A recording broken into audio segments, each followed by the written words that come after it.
Good evening, everyone. Back with another preview of the NASCAR season going into Bristol this weekend. We're going to pop off with a quick look back at Rockingham, which was just the O'Reilly's Auto Parts Series and the Craftsman Truck Series. Cup Series was off for Easter. That's typically they take that week off. So they'll get cranked up here. Jumping back to Rockingham real quick. Great weekend of racing at the Rockingham. It's kind of a good thing. It gives the Truck Series and the O'Reilly Series a chance to kind of be the stars of the weekend. No offense to those two series at all. But when they go along with the Cup at Cup race weekend, when they're there, the Cup Series is obviously the star. So it is just kind of what it is there. That's typical. So looking back, we'll start with the Truck Series.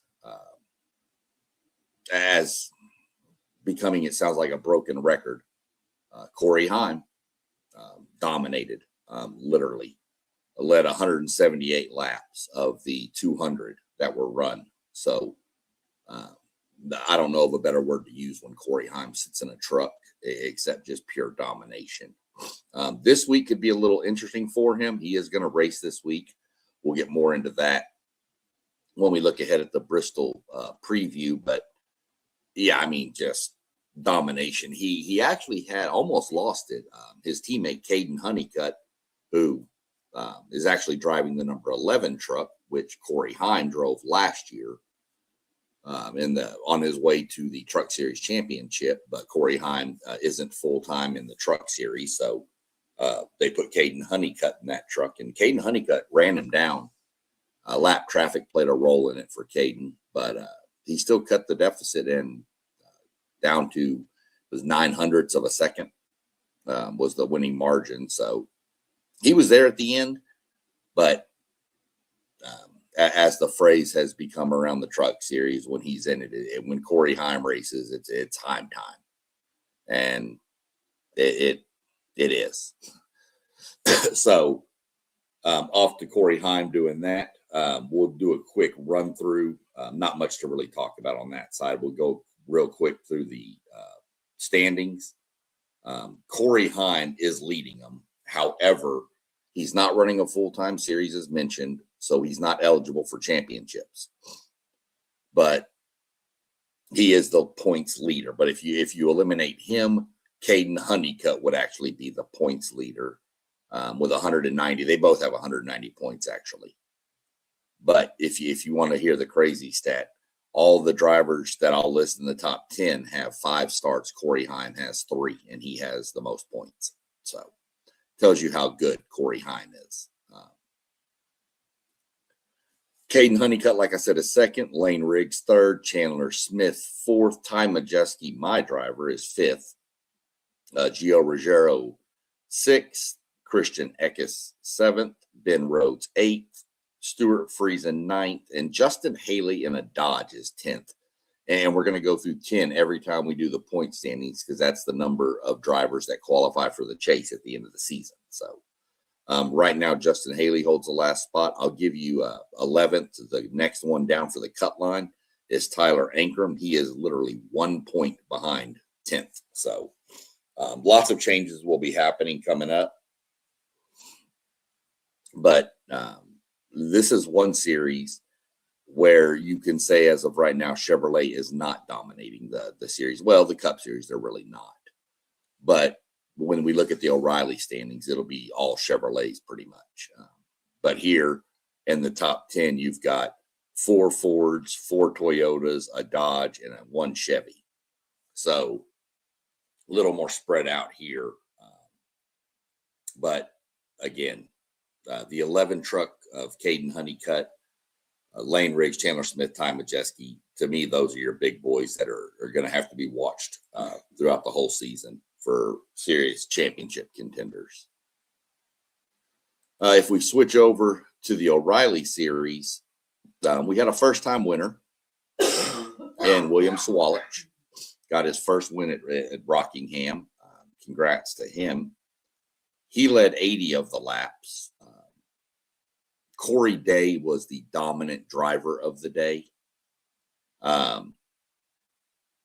But as I've mentioned, this is a team sport, and they had troubles on pit road.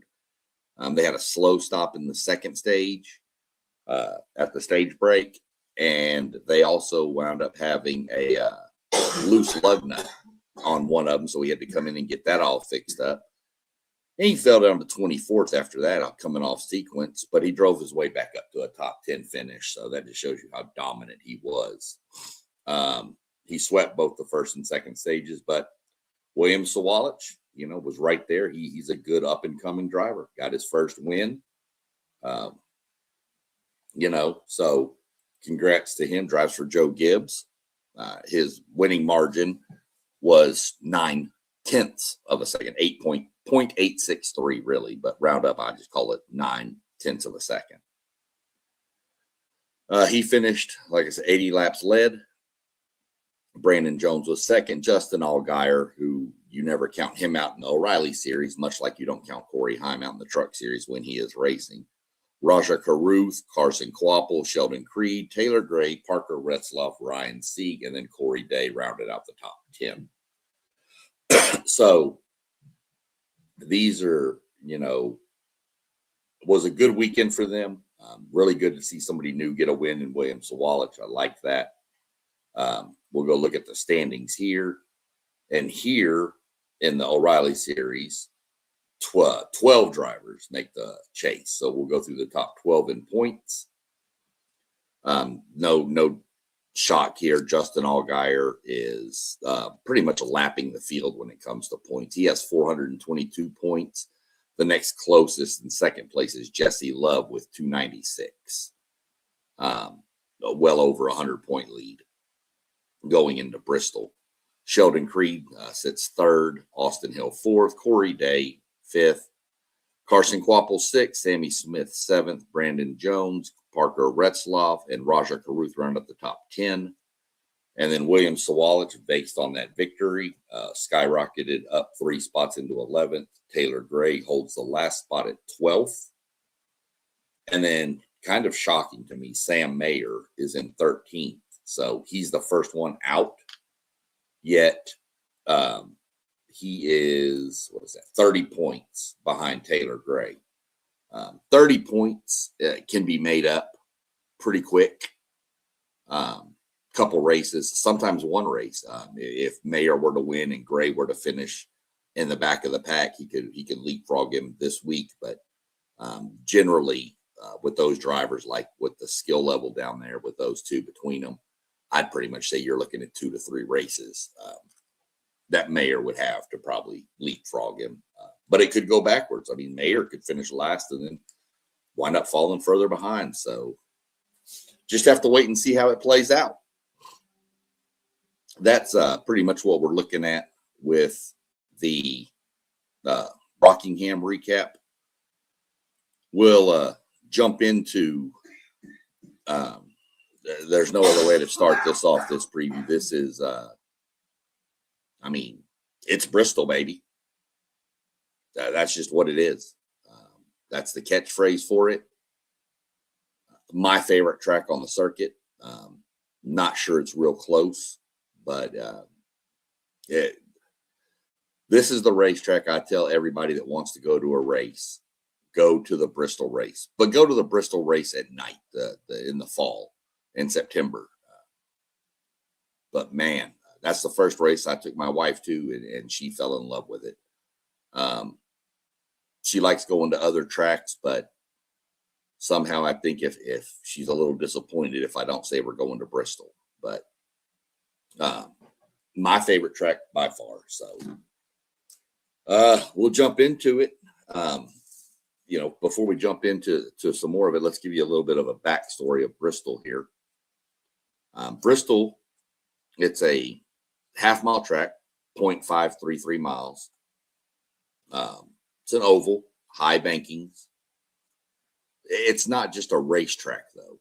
It's actually held an NFL game, exhibition game, between the Washington Redskins and Philadelphia Eagles. It's held, what else is it held there? They've held a college football game, 2 of them. One, I guess you'd call Power 4 conference, and one FCS level. And most recently, it's actually hosted a baseball game. So it held NASCAR races. It held Tennessee versus Virginia, which makes a lot of sense when you consider those 2 schools played there, because Bristol sits on the Tennessee-Virginia border. Like one half of the street is Virginia and one half is Tennessee. So Tennessee won that game. But the Braves and Reds played the first Major League Baseball game there last year. Don't know if they're going to do it again anytime, but it was a success, but a failure, due to the simple fact that it rained. So the game was like rain, and then started and stopped and pushed off. And so, I mean, but you can't really control the weather. That game could have been rained out at any other stadium too. But it was just kind of bummed that it happened while the first one there. It's unique in the fact that this is the last track that NASCAR uses that has 2 pit roads. It's such a small infield that they cannot fit both sides of all pit road on one side. So you have 2 different pit roads, and you have different rules for going to pit road. You know, if you're under caution, you have to come in. Everybody comes in at one turn, and then you have to drive. And then if you're on the back, you have to go all the way around, and then you can exit. If it's under green, you can go in on out of turn 2 if you're on the back stretch and go straight to your pit. So it's kind of, you got to make sure you're on top of the rules, because you don't want to accidentally, pull in under green and go to the front stretch pits, and you're on the back, and then you have to drive the whole pit road at pit road speed. On a track that size, you're going to be 3 to 4 laps down, if not more. That's how big one mistake can make on that. The banking, when it first came out, it was said Bristol was at 36-degree banking. That was later proved to not be true. It's actually, it ranges from 24 degrees to 28 degrees in the corners. And the straightaways, if you want to call them straightaways, they're more like just little snippets of straightaway. They're 4 to 8 degrees. So it's pretty drastic. The G-forces that it produces on these guys is pretty rough. Drivers, excuse me, I've heard drivers mention that you actually compress, like your body compresses in the seat going into the corners. So pretty weird dynamic there, but it's a sight to watch these cars, especially at night, going around in that little thing. We'll get into some of your all-time win list here, as I like to do when we give these previews, just to kind of give you an idea. Darrell Waltrip was the master at Bristol, won 12 races there. Cale Yarborough won 9. Rusty Wallace 9. Dale Earnhardt Sr. won 9. Kyle Busch won 9. 8 on the track that they race on now, but for 3 years during the spring race, this one coming up, they raced on dirt. They brought in all kinds of dirt and made it a dirt track. So he actually won 1 on the dirt track. And then his brother, Kurt, has 6 wins there. So, those are some of your heavy hitters, Hall of Fame members that are dominated there. You want to get into some of your fastest laps that have ever been recorded here. So, remember I said it's 0.533 miles long. So just a smidge over a half mile. So in the Cup Series, and this is these numbers are from 2025 and before, so they're updated. In the Cup Series, you had Kyle Larson, and this was done in 2018 in the Food City 500, which is this race, the same spring race. He turned a lap of 14.945 seconds. So you think there's 60 seconds in a minute. He was literally doing 4 laps a minute, right around there. And that's just insane to think about. NASCAR Truck Series, Christian Eckes did it in 2023 with 15.35. ARCA Menards was set in 2025 with Brent Cruz, who's now racing in the O'Reilly Series. Keep an eye on that kid. 15.47. And Xfinity was set by Cole Custer, who is my wife's second favorite driver just because she loves the name. In 2019, he went 15.65 seconds. Kind of weird that the Xfinity Series car went slower than the Menard Series, but, you know, there's different trims and different things. Drivers do things a little different. So if you flip it over and you want to know, well, okay, what's the difference in running on asphalt and, or, you know, dirt? Well, I mentioned that the Cup Series record was 14.94 by Kyle Larson. Well, Kyle Larson also holds the record for the fastest lap on the dirt track, which was done in 2022. And the difference is he went 19.26 on the dirt. So you're talking 3.5 seconds, 3.3 seconds difference is what the dirt slowed the cars down. The truck was set by Stuart Friesen at 19.003 versus the truck with Christian Eckes with 15.3. So again, you know, you're looking at 3.7 seconds. So just a little difference there. You can see how much dirt can slow down the cars. Go down into we just did the fastest laps on dirt. So now let's jump into the previews. All 3 series will be racing this weekend.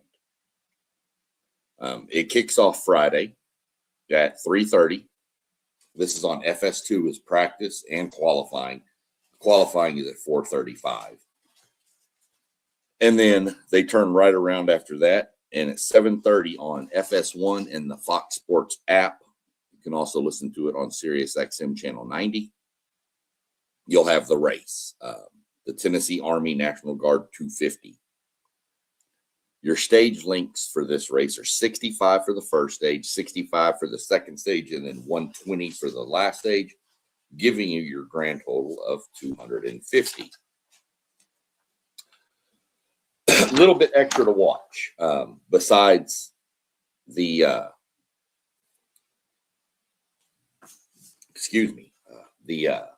just the race itself.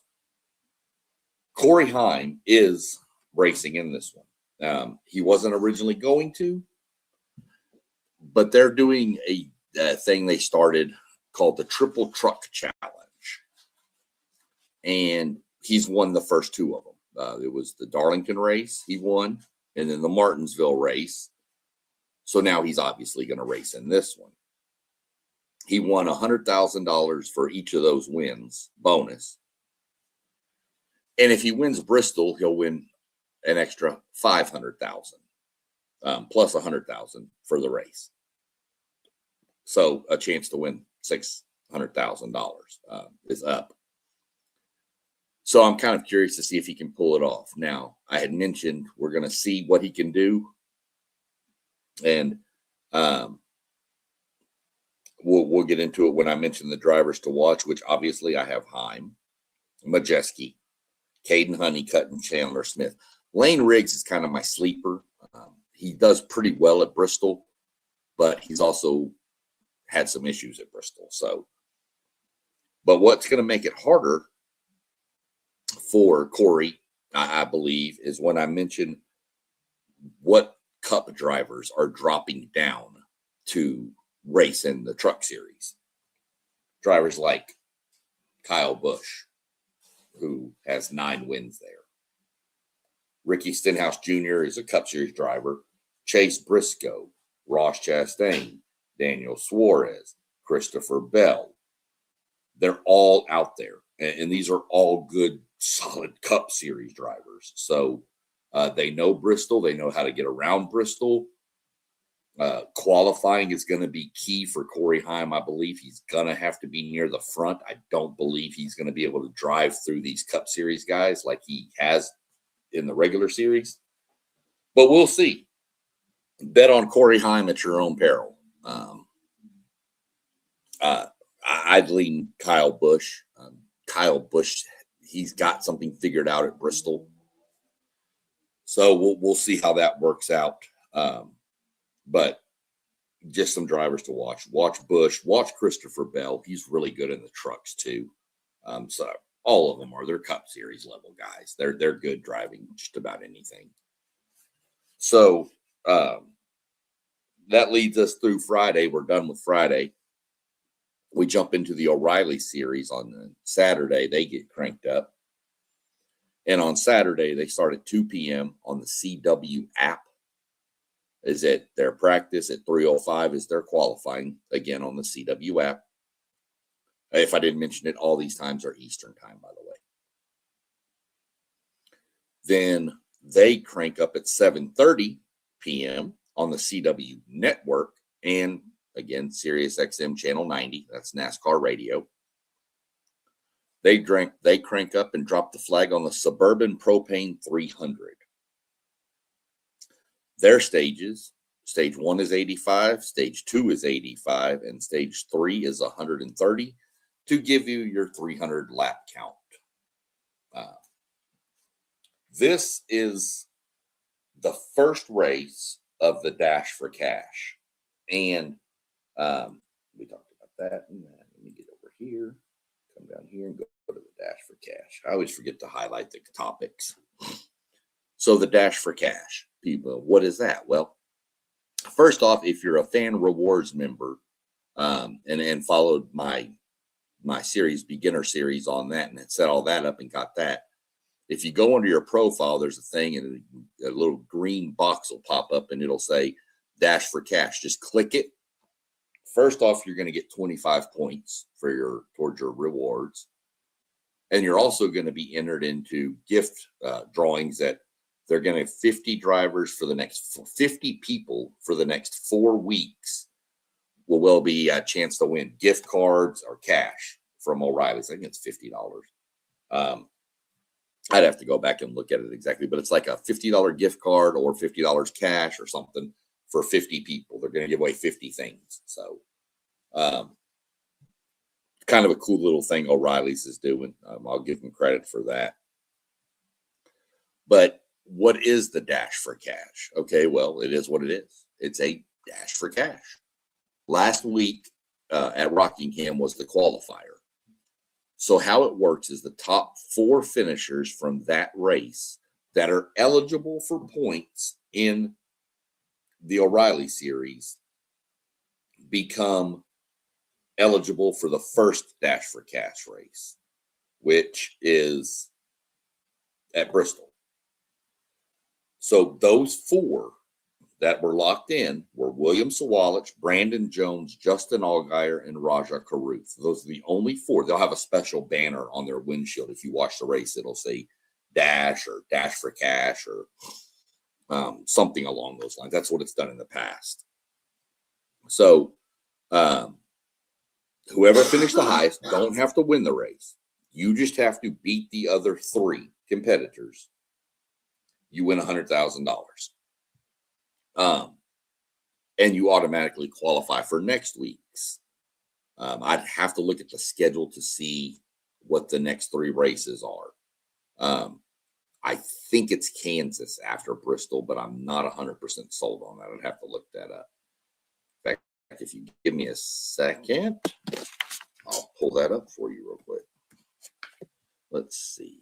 because I want to give y'all the right information, of course.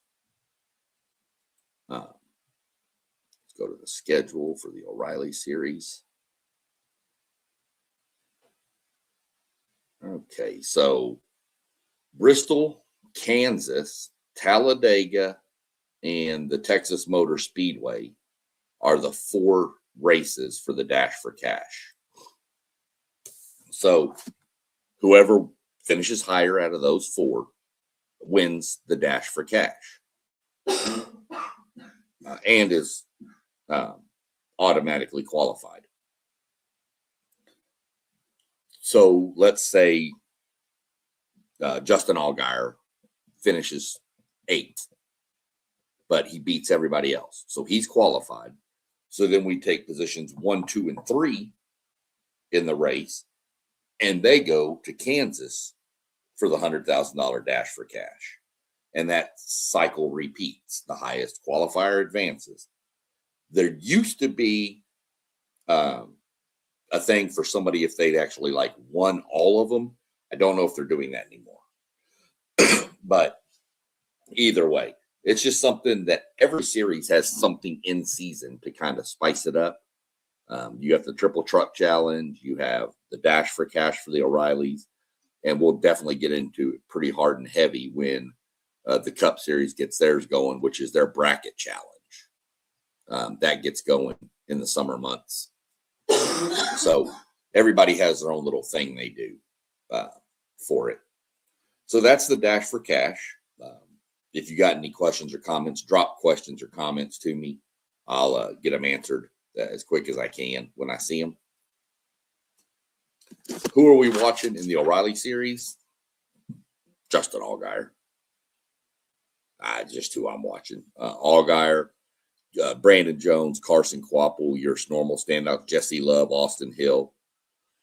But there's one wild card in this, and he's the only Cup driver dropping down to race in this. Now, I mean, dropping down. He's going to race in this. He's obviously racing on Sunday too. But it's Kyle Larson. And Kyle Larson is really good at Bristol. I've seen him. If the race was an extra 100 laps, the one we went to, he might have lapped the entire field. He took him out behind the woodshed, so to speak, and it was not pretty. But still was a great race to watch. There's action all over the track. Even if somebody's dominating it, there's action further back. So it's always something going on. But you got to watch Larson in this. Obviously, he wouldn't be eligible for the Dash for Cash, but he's still a threat to win. So with that, we're going to jump into the big boys. And these are so unpredictable, these races. Like I said, I've seen Larson dominate races. I've seen different people dominate races here. I've seen races with, caution after caution after caution because guys can't quit running into each other either. So take that for what it's worth. You don't ever know what you're going to get. A couple of years ago, we had a race here in the spring. It was like every 20 laps, people's tires were blowing out. They had to go. It was the craziest thing. Denny Hamlin won that race, which is normal when you get something like that because you get a veteran who knows how to manage his tires better. So the Cup Series will kick off on Saturday at 4:30. Should be on FS1. I believe I'm sorry. Qualifying. That's right. They switched it over to qualifying for the Cup Series. It's 4:30 on Amazon Prime and on Sirius XM Channel 90 again. Maybe Sirius XM will watch this and start sponsoring me or something. We'll see. And then at 5:40, they go into qualifying for on Amazon Prime again and Sirius XM Channel 90. And that clears you with that. That gets that all set up. And then we'll jump into Sunday at 3 p.m. I really wish this was a night race. I wish every Bristol race was a night race, but that's here nor there. 3 p.m. It's going to be on FS1, the Fox Sports app. If you have HBO Max, they give you a window where you can have 4 drivers, like driver cams, and you can listen to the audio between the driver and the spotter and the crew chief and all that while the race is going on too. And if you don't know, that this will also be heard on Sirius XM Channel 90. Just in case you forgot, it was Sirius XM Channel 90. So that'll go into that. Now this, well, you talk about a race. The first stage is 125 laps. Second stage is 125 laps. And third stage is 250 laps. You're thinking, good Lord. Remember, it's a half-mile track. They're running 15-second laps. So you're doing 4 laps a minute. So it's not like an 8-hour race or anything. It's still a really quick race. What you really want to have happen when you go to one is you want green flag pit stops. You don't mind some cautions to bunch everything back up, but you want pit stops to happen under green. It just jumbles the entire field. So that's really what you want. Drivers to watch. This is going to be a normal list almost every week, I think. Larson, Hamlin, Gibbs. It's Kyle Larson, Denny Hamlin, Ty Gibbs, Tyler Reddick. I put Tyler Reddick on there. It's not one of his better tracks, but the season that they're having at 23-11 at Tyler Reddick, I'm not. He's going to be a driver to watch until he falls apart. And then I threw Ryan Blaney in there. Ryan Blaney has not had a great Bristol experiences, but he's getting better there. And it seems like every year he's more towards the front. So this is not a good track. Penske has not really done well at this track in the history. But Blaney seems to be figuring something out with this car setup and what he does. So we're going to see. I'm going to put him on there. Again, Blaney's one of those I don't count out. He seems to have a knack for passing people. The only other driver in this, and I'm not saying to keep an eye on, is Chad Fincham. He's driving the number 66 car just because he doesn't race. They don't race full time. They do select races. So I just threw him in there because, somebody making a start in the Cup Series, we'll put him out there and give him at least a little bit of notoriety. So couple of different things going on here.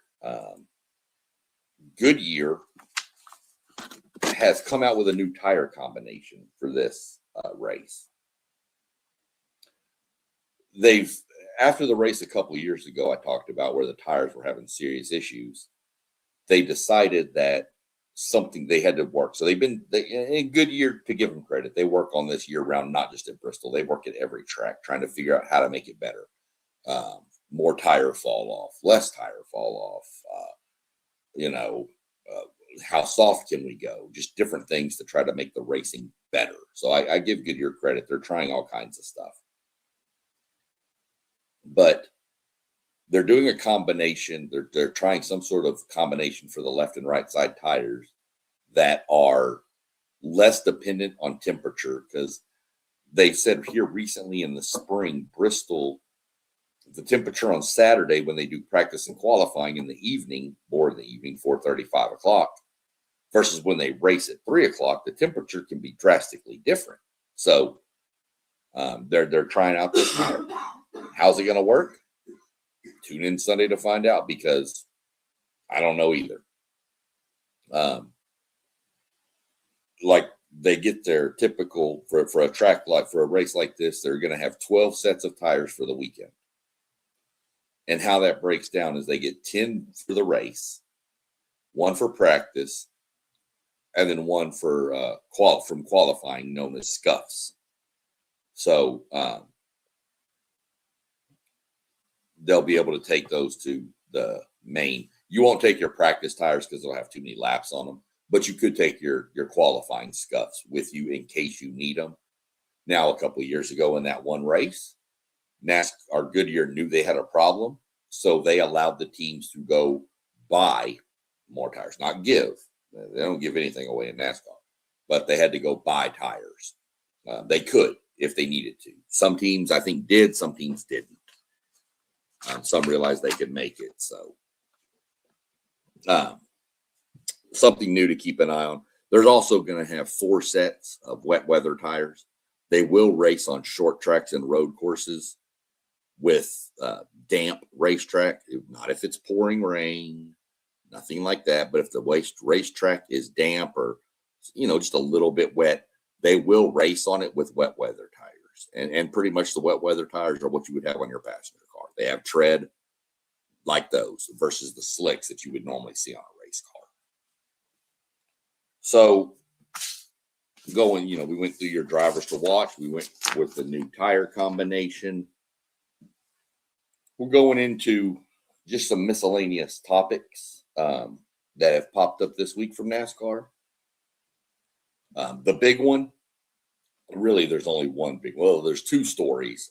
We'll go with the smaller one first. Was that the YouTube sensation, who's attempting to be a race car driver, who's getting better. I like him, Cletus McFarland. NASCAR told him he's not allowed to race at Talladega in the O'Reilly series. He doesn't have enough laps. And some people will say, well, he can race other tracks. What's the difference? Talladega is a whole different monster. Not only is it pack racing where you're really tight to each other, it's one wrong turn. And you could severely injure yourself, somebody else. You could wind up making a mistake and taking out, 15, 20 cars. So NASCAR needs, he has to get some more laps under him and stuff like that. And I have no doubt he'll do it. He wants to do this. So we'll see how it goes. There's a chance he could get enough and do enough for NASCAR to say he could race at Talladega. That's 2 weeks away. So there's a chance he could do it. We'll just have to keep an eye on that. But the big topic that came out was NASCAR is changing Talladega. Now, before everybody starts freaking out because it's Talladega, if you watched the Daytona and Talladega races over the past couple of years, you'll notice that it's a lot of fuel saving. Guys are running 60% throttle at the front of the pack. Guys are running 30% throttle to save as much fuel to make pit stops shorter, which is a strategy. And I don't mind it, because I'll tell you this. If they wouldn't show me the telemetry on the screen, and if you were sitting in the stands, I'm going to bet you wouldn't have been able to look at that and say, hey, he's not doing 190 miles an hour. He's only doing 170. I'm going to bet you probably couldn't tell the difference. So it's been a problem. Fans have thrown their fit about it. And this goes to show you that NASCAR listens to their fans too. They're deciding that. We don't know the specifics yet. All we know is, and it came out on NASCAR Hauler Talked, was they're going to flip it. Typically, as you heard me mention the stages coming up for Bristol, it was 125, 125, 250. Typically, the last stage is the longest.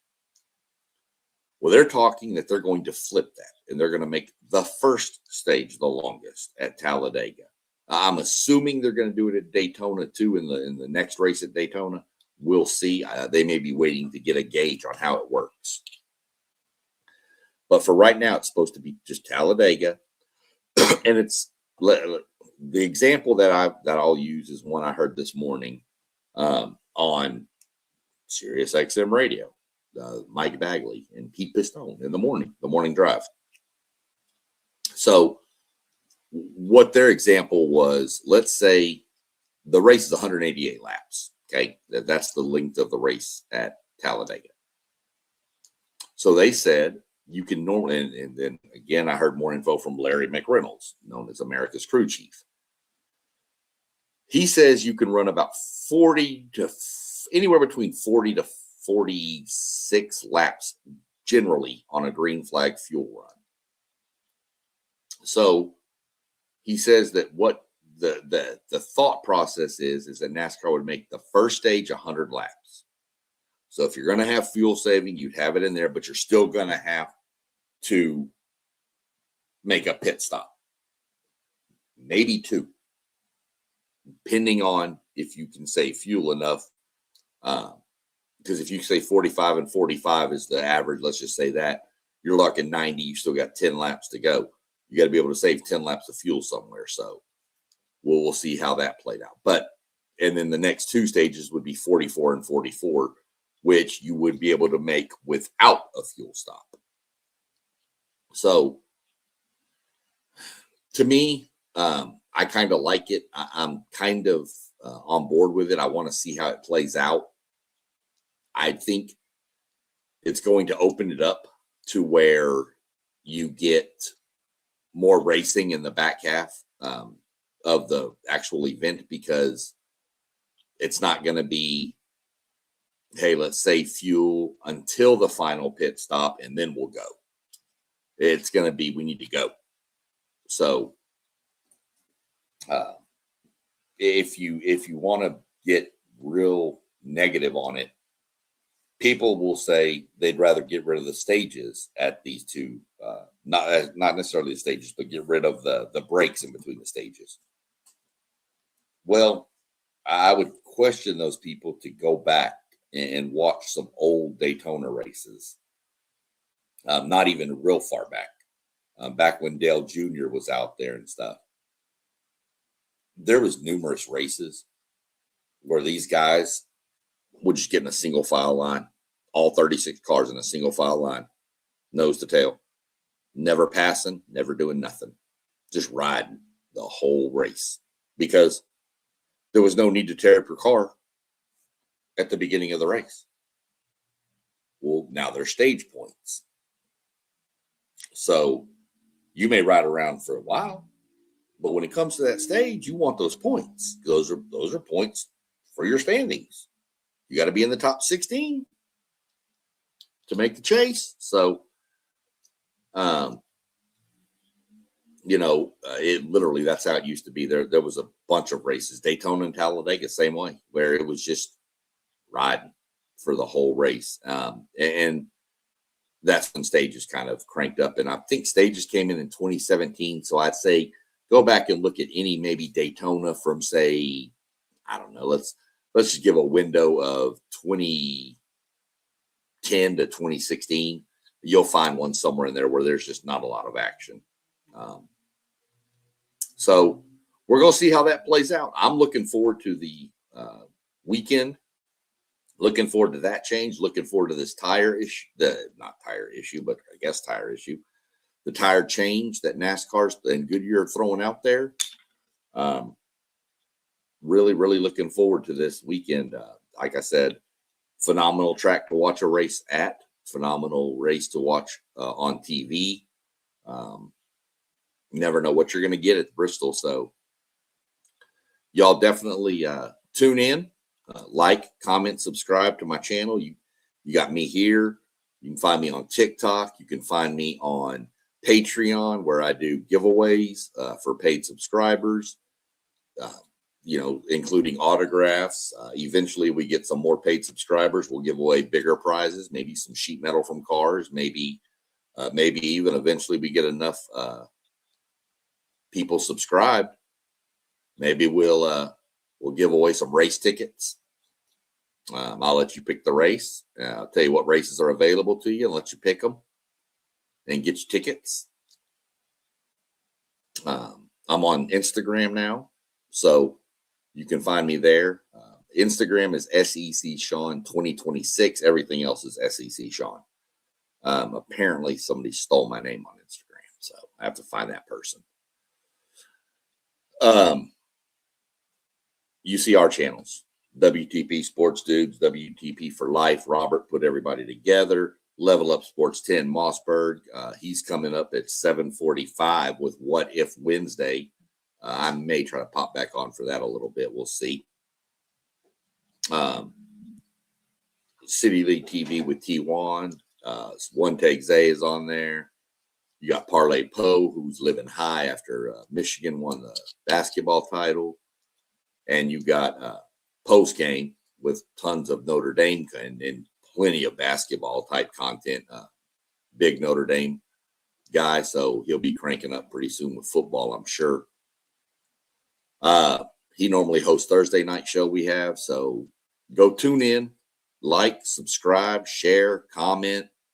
Do a little bit of everything for us. Hit the notification bell so you'll know when one of us is going live. And we have a webpage, WTPSportsDudes.com. You can look that up. Got info, tell you a little bit about all of us that are on here. We got a question session on there. You can ask questions, anything you want to hear us talk about. Just, put it out there. Let us know. Let us know what y'all want. That's what we're doing it for. So other than that, we're going to jump off here and call it a night and go relax a little bit, get some dinner going. Y'all have a good evening, and we'll catch up probably Saturday, maybe Saturday evening, maybe, depends. I don't know. I know my son's coming into town, so I may not be able to get on and set a fantasy lineup for you. But if you want some advice, just kind of look around and look at the drivers I mentioned, and that'd be a pretty good fantasy lineup for you. So other than that, y'all have a good evening, and we will talk later.